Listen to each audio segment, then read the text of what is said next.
Hi, I'm Paul Battaglia, and this is section 9.3. So now students have a little bit of background with parametric equations and curves, so the only natural thing to do at this point is to get into some of the calculus.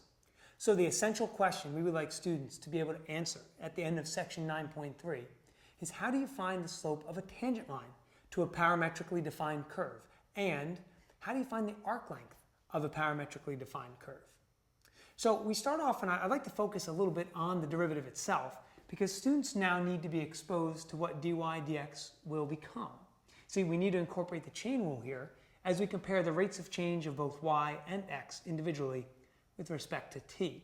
So my students don't usually have a problem calculating dy dt over dx dt. But when I extend that a little bit and I ask them questions such as, when is the particle farthest to the right, or at its lowest point, they actually get a little tripped up. So I like to remind them, well, if we're talking about horizontal motion, farthest to the right, for instance, we need to be analyzing dx dt. And if we're talking about that vertical movement, that's when we need to be looking at dy dt. Now from this, the natural progression is to get into example 3 and allow students to write the equation of a tangent line. And of course, I always like to remind them, for efficiency purposes, if you'd like to keep this in point slope form, feel free. Now, from differentiation, we get into integration. And so example 4, we'll take a nice long look at arc length. And I think what's important here is we remember mathematical practice number 1, confirming that the hypotheses here have been satisfied. So in other words, we need to make sure students know we're looking for a smooth curve in order to employ the arc length formula.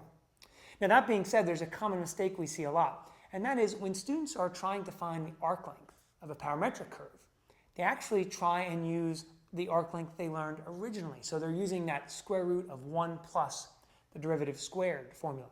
So I have to remind them sometimes, no, since we're dealing with a parametric curve, we're doing the integral of the square root of dx dt squared plus dy dt squared. Now another common mistake, if we go back to differentiation, is actually in trying to find higher order derivatives. It's such an abstract looking formula and the variables get all jumbled up.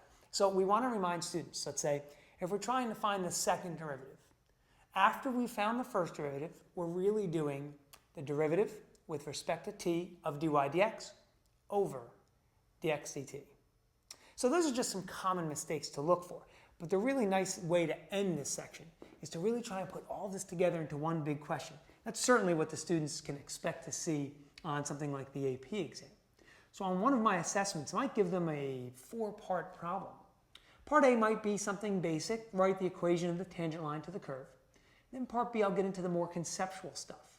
Can you tell me the speed of the object at t equals whatever? Part C, can you tell me the total distance traveled from t equals 0 to t equals 8? And I really like to end with part D, really extend that total distance idea a little bit more. So I'll give them an initial condition. I'll tell them the particle begins at, let's say, 2, 3. And I'll say, what is the position of the particle at t equals 5? So now what I need is I need to see that students are actually making the connection that this particle has traveled both horizontally and vertically.